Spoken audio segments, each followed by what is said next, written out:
Have you ever wanted to paint 12 minis quickly so they were ready for game night? If so, this video is going to be for you. This is going to be Dungeons & Dragons Beginning Crafters Batch Painting.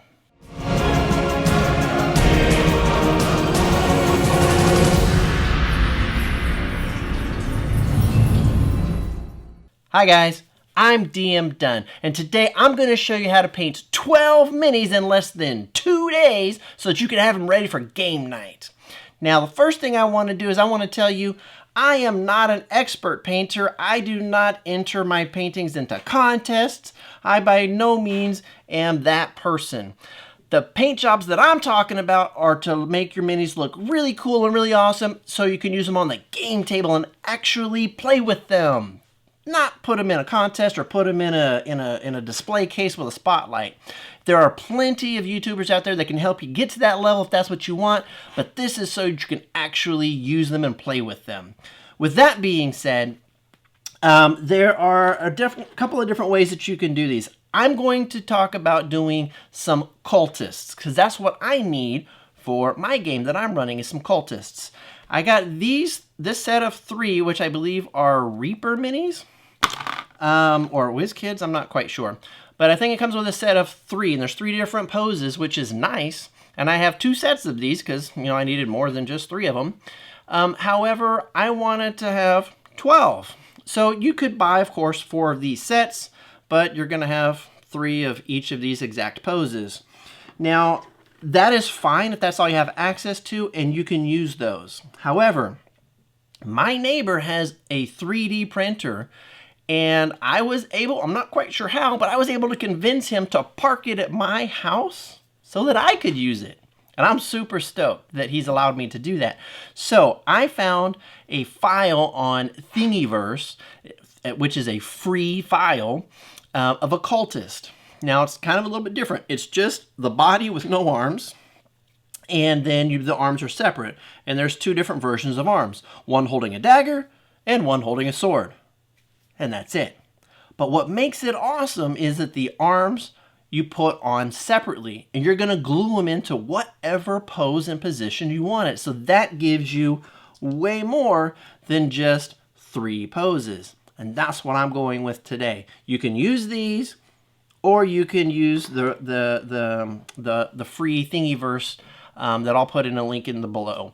Now, if you don't have a 3D printer and you want to use those, there are services where people at their houses that have 3D printers, you can hire them to print for you and they'll mail it to you. Just kind of like Uber. It's just normal people using their cars. There are normal people that have printers that can print for you as well too. If you guys know those links, just put them in the comments below for everybody else to use and that'd be super helpful. So once you've got the minis that you want to do, we want to prepare for painting all 12 of them at the same time instead of doing one at a time, which is what I used to do. So in order to do that, you want to do a couple of different things. I got some dowel rods, and I got the fattest ones that I had out of this set. You can go and buy a specific one, but I got this one, and I cut them down into 4-inch lengths because that's what I wanted. So I had 4 pieces that are, I had 12 pieces that are 4 inches long. The other thing that you're going to need is you're going to need some poster tack. So this is just like the sticky stuff that you can put posters on the wall without putting holes in them. And then you just ball it up and you're going to put it on the tip and just hold it on. And then that is what your mini is going to stick to, which is going to allow you to paint it, do whatever you want to with it without falling off. But now that you've got this, and if you have a wet mini, you need a place to put it. So I got my cheap, super inexpensive foam that I got from Lowe's. This is like those big bubbly parts that just, if you try to scratch it, just turns into all those little bubbles and makes a big mess. But I just used the wood. I literally just jammed a hole into it. And so I had 12 holes so that now when it's on my table, I can have them all setting there. I can pick it up and use it when I want. When it's wet, I can put it back down and grab a different one. So someplace to hold your minis without them laying down on the table is something that you're going to need as well also. Now once you have all of that done, the first thing that you're going to want to do is you're going to want to put a black base coat on your minis. You can use what I use, which is the 99-cent flat black that I found at Home Depot. Again, it's hidden. Or if you choose to, you can get the professional primer. This is black as well. But instead of it being 99 cents, this could be anywhere from like $8 to like $12 or $13. And honestly, I haven't found that this works tremendously better, but it's up to you. So I go with this.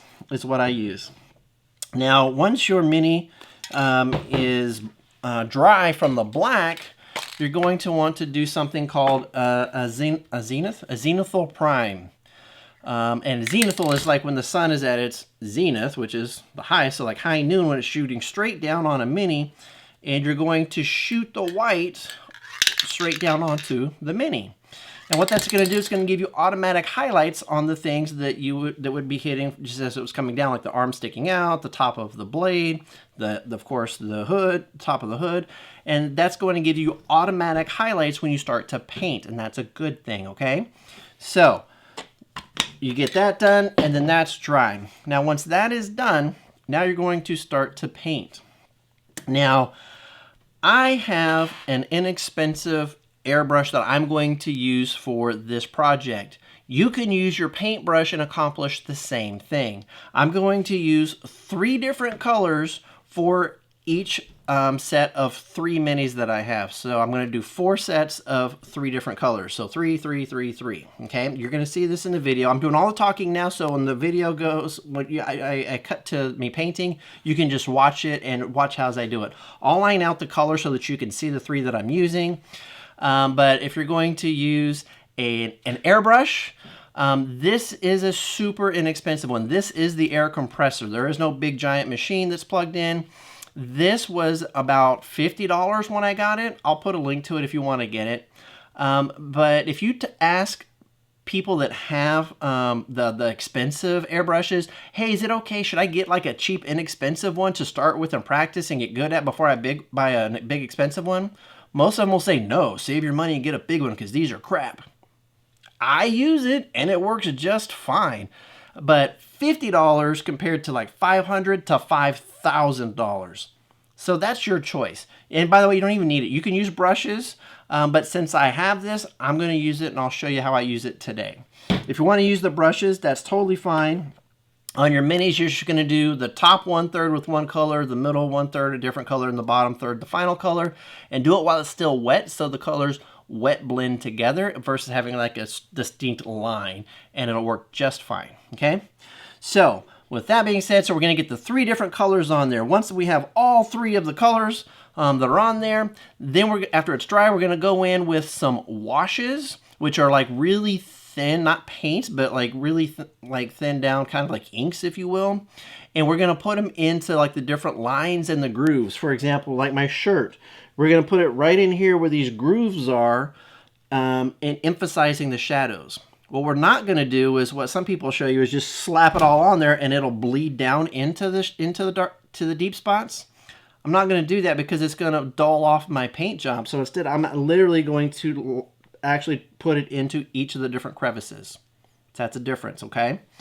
And then once all of that is done, then I'm going to go in and I'm going to paint the hands and the blades, the knives and the daggers that they have. And then once those are dry, that's when I'm going to go in and I'm going to do my highlights, okay?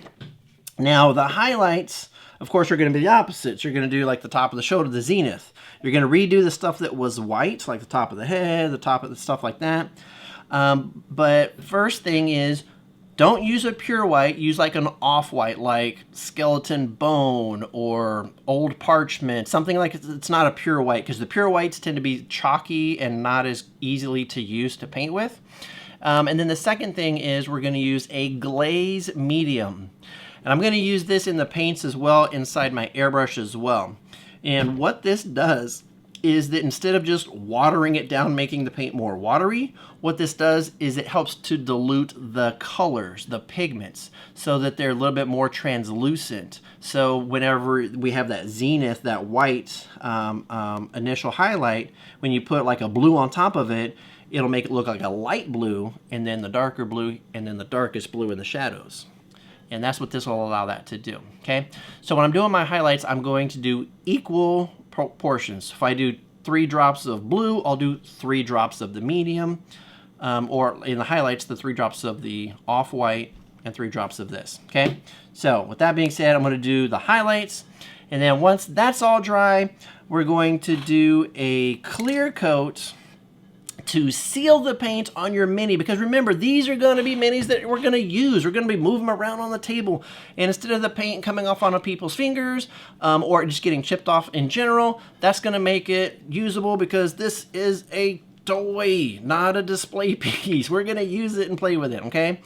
So that'll keep it looking nice and pretty for a long time to come. And then after that, we're going to put it on some bases. So you can use the normal black bases that everybody gets, usually with the mini. If you want to decorate them, you can. That's not what I do. I personally made the choice because I build terrain, and I use battle mats, and I use different stuff.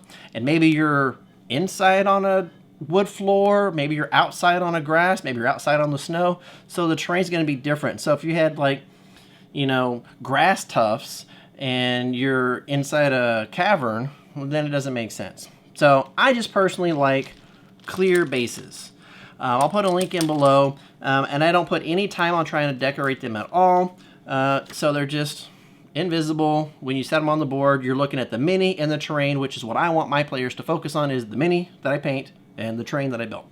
So that's just a personal choice.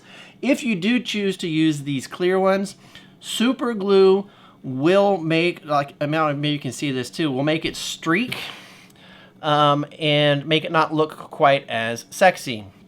So what I've learned is you can use E6000 or the Gorilla Glue equivalent, which is just clear grip. And again, I'll try to put links to all the stuff down in the description below. But this will not streak these clear plastic bases. So with that being said, I'm going to go ahead and show you the progress as I go along painting these. I'll only show you one of the 12 minis. I won't show you me painting all 12 of them. So you can get the idea, and then I'll repeat it for all 12 of them. And then once they're all done, I'll come back and I'll show you what they look like.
that we have the base coats on and they're dry, now we're going to try to add some of the shading and the shadows back a little bit darker.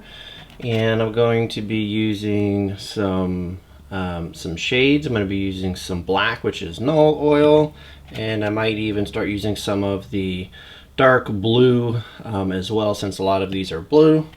So I've given them a good shake already.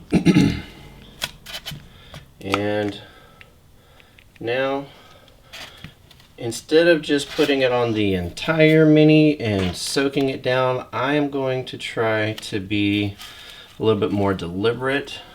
For example, inside this dark hood, since we don't have a face, I definitely want it to be dark in there, and down here in between these layers of clothes.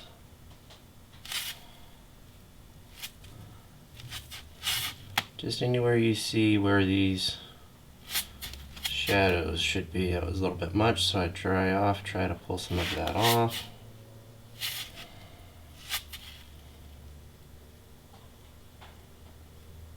Just trying to deepen some of these shadows. A little deeper, a little more spooky.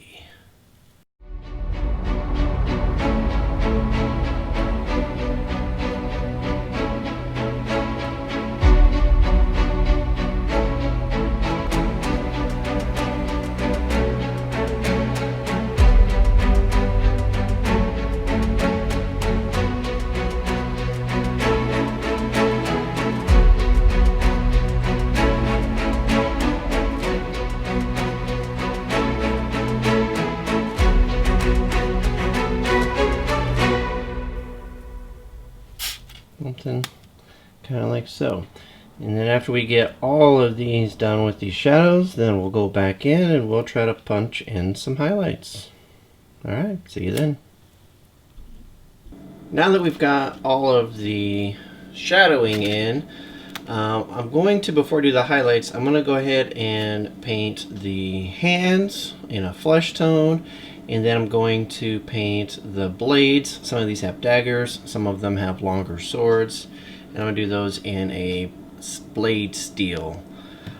So for the flesh tone, I did 3 drops of the flesh tone and 2 drops of the glaze medium, and we're just going to do a simple kind of quick little brush on and then go from there.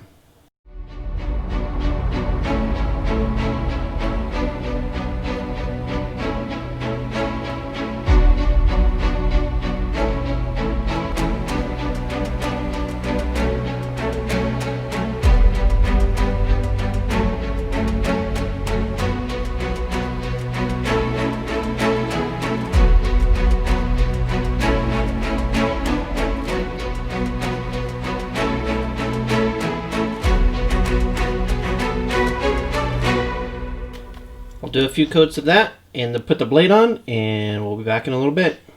So now we have all of the hands and the blades are all painted on, a couple of coats, just to make sure that they look good. I'm not trying to make it perfect, just good enough for tabletop. So now we're going to do some highlights. And I didn't use just a pure white, I went with a skeleton bone. And then I did equal drops of glaze medium. So like 3 drops of paint and 3 drops of the glaze. And then we're just going to try and lightly try to add these highlights in. Just very, very gently.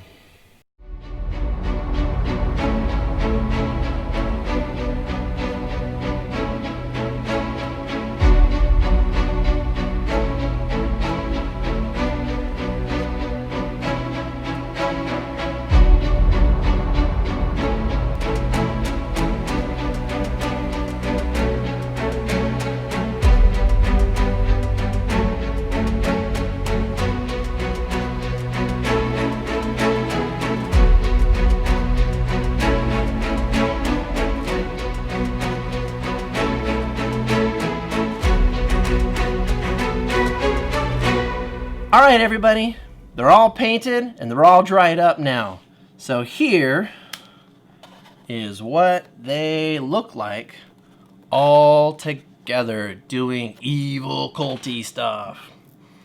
Now, what's pretty cool about this is that there are 4 different sets of colors here that I understand what they mean. But all of 12 of them, they look like they're part of the same cult, which is what I want my players to understand. But I, as the DM, know that this one has different stats and abilities than this one does, which is different than this one. So I know what those mean, and that's what I wanted to do for this, is have those 4 different, basically, rankings, because I have 4 different types of cultists. So, guys, I hope you liked this video, and if you did, hit the thumbs up, like our videos, become a subscriber. That's really awesome. We appreciate that as well. And if you want to get any of the stuff that I mentioned or that I used in this video, go ahead and hit the links below and to our Amazon affiliate link. That really helps us also. You can buy the stuff that we talked about or anything that you need from Amazon. You can also become a Patreon, which is super awesome, giving us, like just a monthly donation, whether it be like $2, $3, or whatever. That definitely helps us go a long way to making these videos for you. And hey, everybody, we thank you so very much. And until next time, have more D&D fun with DM Done.